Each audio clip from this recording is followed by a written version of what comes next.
नमस्कार. आपल्या सगळ्यांचे महाराष्ट्र सोशल न्यूज चॅनलमध्ये हार्दिक स्वागत. चला वळूया तर एका नवीन बातमीकडे. आजची बातमी. धुळे जिल्ह्यात गुरुवारी अवकाळी पावसासह गारपीट होऊन बहुसंख्य भागात मोठे नुकसान झाले. साक्री तालुक्याला सर्वाधिक फटका बसला असून पेरेजपूर, कावठे व अष्टाणे परिसरातील काढणी झालेली पिके जमीनदोस्त झाली. हातातोंडाशी आलेला घास हिरावल्याने शेतकरी अडचणीत सापडले आहेत. धुळे तालुक्यातही मका व गहू पिकाचे नुकसान झाले असून बहुसंख्य मक्याचे पीक आडवे झाले आहे. त्यामुळे शेतकरी चिंताग्रस्त झाले आहेत.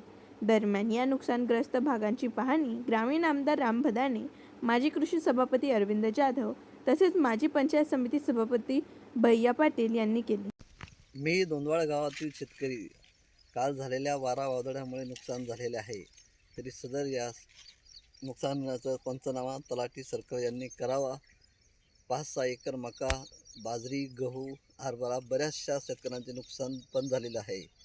तरी सदर या गोष्टीचं सरकारने दखल घ्यावी आणि याचा पंचनामा करावा. काहीतरी आर्थिक मदत सरकारने जाहीर करावी. बातमी आवडल्यास चॅनलला लाईक व सबस्क्राईब करा व दररोज अशा नवनवीन बातम्या पाहण्यासाठी चॅनलला फॉलो करा. धन्यवाद.